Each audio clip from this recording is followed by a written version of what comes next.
Hey guys, so I just got done with my first hit session of this week, which is actually the the ending and beginning. So the ending of last week and the beginning of this coming week. So we are in week 3 now, I believe, if I'm not mistaken.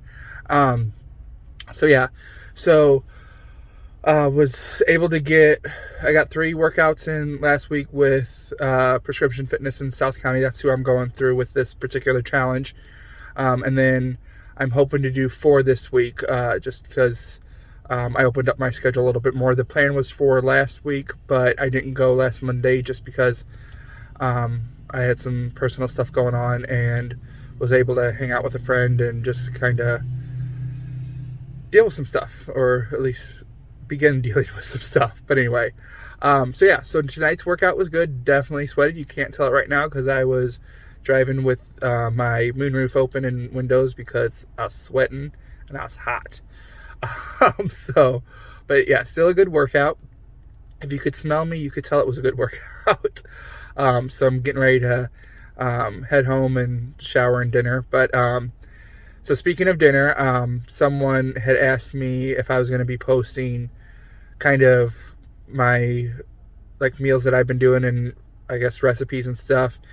And really, to be honest, I don't do a whole lot of recipes, just because I, um, I just don't. I like it pretty simple, so I try to stick mostly to white meats. So a lot of turkey lately. I've actually um, used to not like turkey that much, but now it's just I seem to can't get enough of turkey.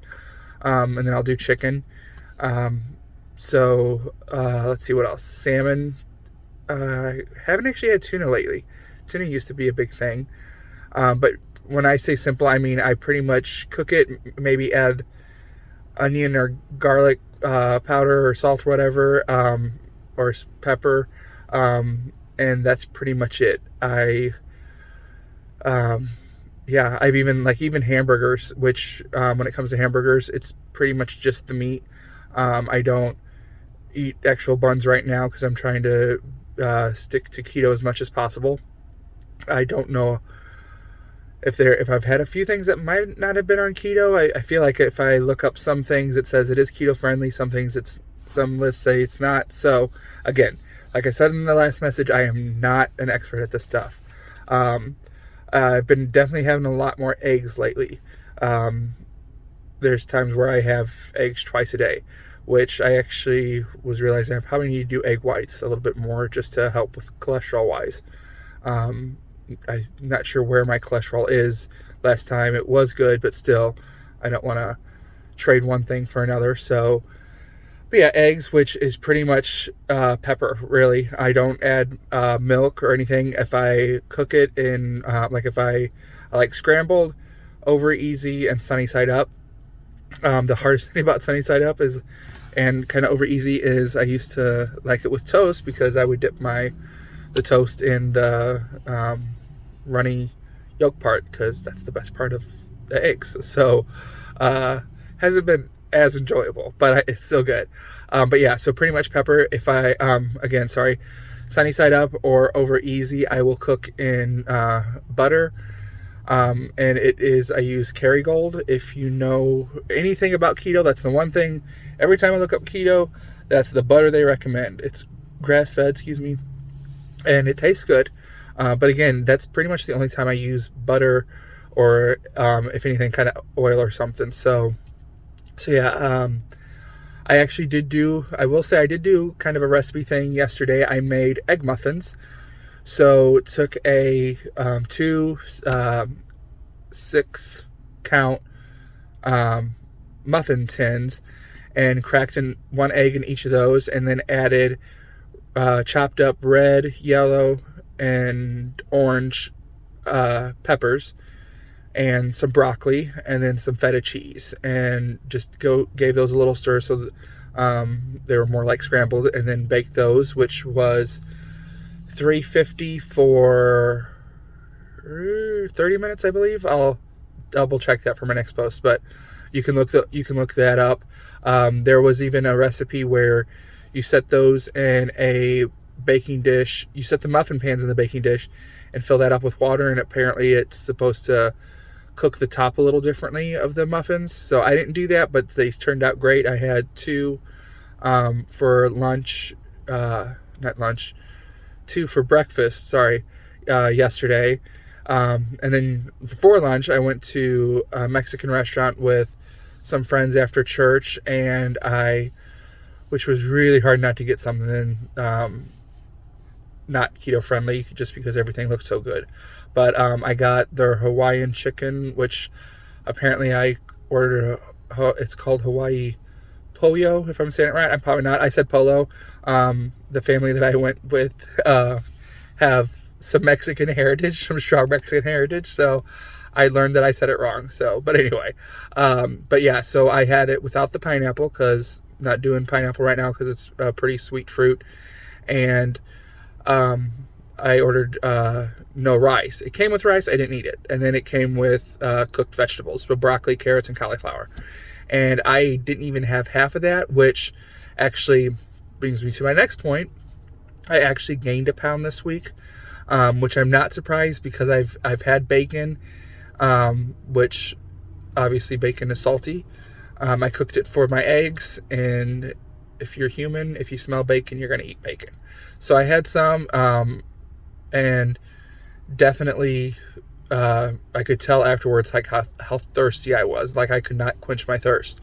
So just hearing conversation last week between one of the trainers and someone else, just that retaining water factor. So I'm going to give myself some grace, which everyone should. There's going to be times when you don't lose any weight if your goal is to lose weight. And there's going to be times when not only do you not lose, but you possibly gain. And like the trainer who weighed me today, she encouraged me. She's like, no one goes at a steady downhill slope when it comes to losing weight. It's going to have its little peaks, just as long as overall you're going down. So definitely not letting that defeat me. Like I said, I kind of expected that. I wasn't sure if I was going to have a weight loss, how much it would be. Also, my last weigh-in, it was based on Wednesday, and I had 2 workouts since. So again, not sure how much of that comes to play time-wise, but I also had a hangout night with some friends Saturday, which was amazing and much needed. But I had a strawberry shortcake, so that right there. I almost didn't have it, but I knew if I wouldn't, then I would feel deprived, and then I'd probably overdo it later. So, and that's another thing that just hearing other people in my class talk about, it's just like, and the trainers, is, it's okay to give in, just don't go overboard, because especially if you're like me, if I know if I don't do or don't have something, then if I don't want it, that's fine. But if I don't have it out of guilt, eventually I'm going to give in and have even more. Almost like, you know what, I deserve this. I owe it to myself because I didn't have it, and then I overdo it. So that's just counterproductive. So yeah, there's that. And then another thing that I was thinking about this week, because of some conversations I've had with people after these posts, which, by the way, thank you very much for your support, questions, encouragement. I definitely appreciate that. And I really hope this helps in some little way. If anything, just for pure entertainment. Maybe you're just laughing at me, and that's okay. But with that in mind, I've had a few people actually talk to me in person or over the phone, and just how hard it is to go to a gym. And I was totally there. And there's still days where I feel like, okay, I can't go to the gym because for whatever reason I feel that much bigger. And I feel for whatever reason that I'm going to walk in there and all eyes are going to be on me. And I've dealt with that in other aspects of my life. Church is a big one. Just dealing when I was younger, in my teens, I dealt with some social anxiety issues.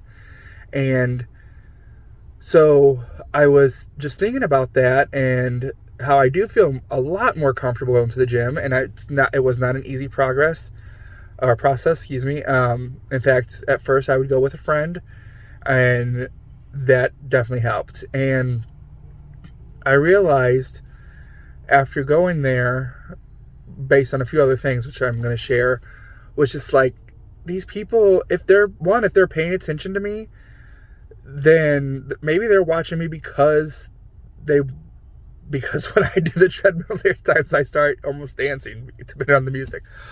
So maybe in some way I'm entertaining in a good way. Or maybe they are looking at me because they think, what is he doing here?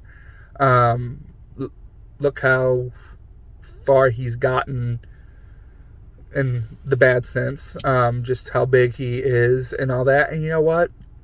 If they are doing that, that's on them.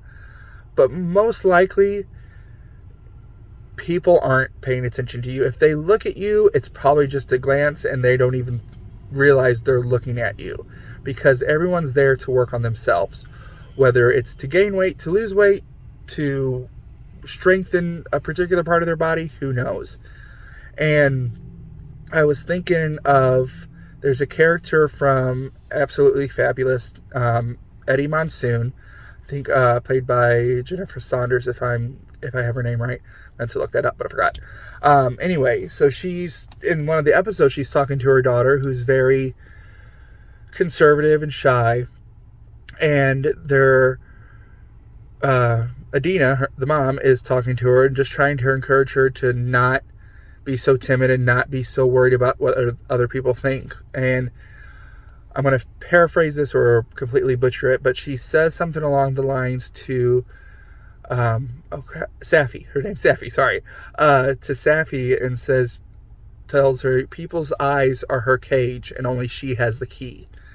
And that's something I remind myself a lot of, because I think a lot of times we, especially myself, are so worried about what people are thinking of us or of me that stops me from being who I am or doing something I want to do, because I'm afraid of what they're thinking. And it's pretty safe to say that most likely they're not thinking of me, because honestly, I'm not that important. Why do we think that someone is so consumed about ourselves that it hinders us from doing what we want to do or love to do, in a healthy way, by the way? Don't go doing something stupid. So yeah, I encourage people who are not going to the gym, and not that you have to go to the gym. If you work out at home, walk outside, whatever, if you're doing something, great. But if you're one of those people who want to go to the gym and like the idea, I get how hard it is to go and to overcome that. There's I want to say it was a Facebook message that I saw years ago, and whether it's real or not, who knows, but it was a letter from not a trainer, but from a guy who had been going to the gym, very healthy and everything, and in pretty much all aspects. Excuse me, sorry. And there's a picture of a guy on a treadmill, and it's from the back, and the guy on the treadmill is a very big guy, and his shirt he's obviously been working, because his shirt is drenched.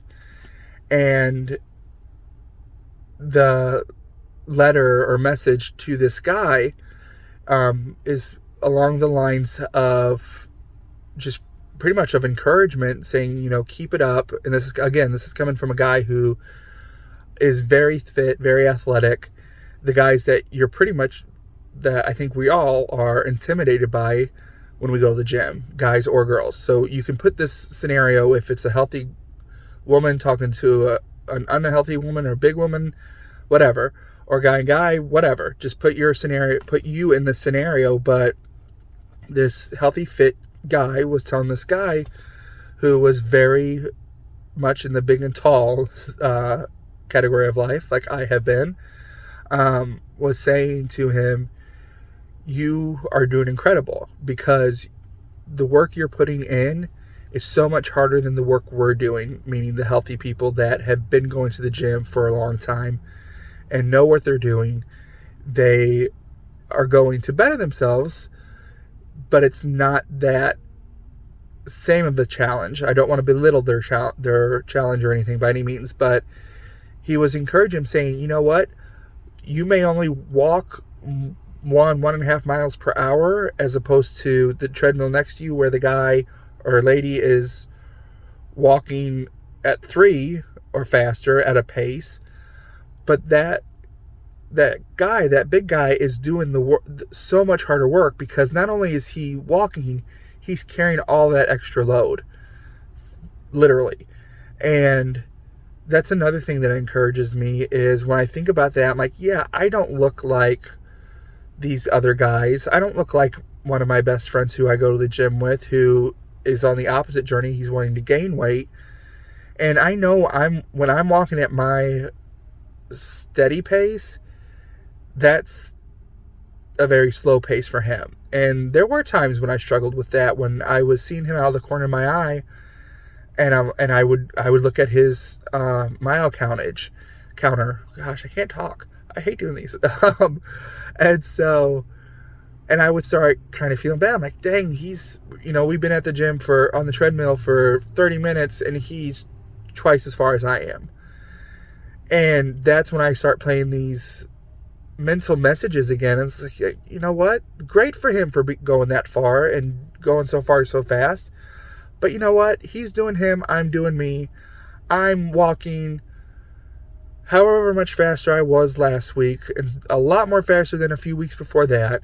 In fact, it's funny, like, I think about it now, it's just like my warm-up pace when I started going to the gym, my warm-up pace now, I could never even reach to at my fast pace.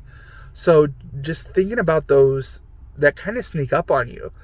And it's those things that you need to recognize and pay attention to, is your own progress, not comparing yourself. And I feel like a hypocrite saying that, because I compare myself to people like crazy.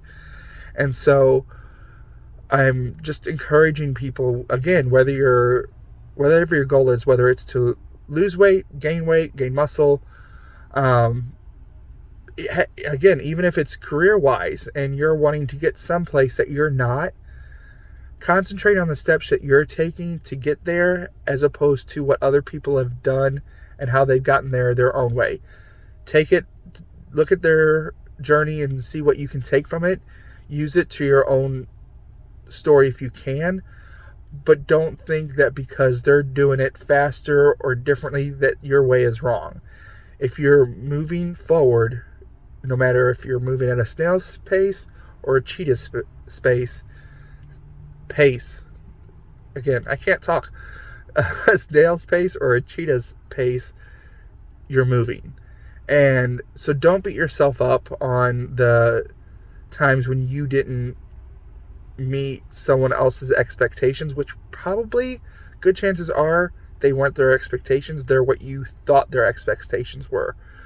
And that goes back to other people's opinions. Most likely, especially a gym, and if I'm wrong, I'm wrong, but this helps me, is like, they're probably not even thinking about me, because they're concentrating on themselves. And if they are, their thoughts probably aren't anywhere near as negative as I think their thoughts are. And so you have to shut that down, recognize the progress you're making, and work on you. I'll talk to you guys later.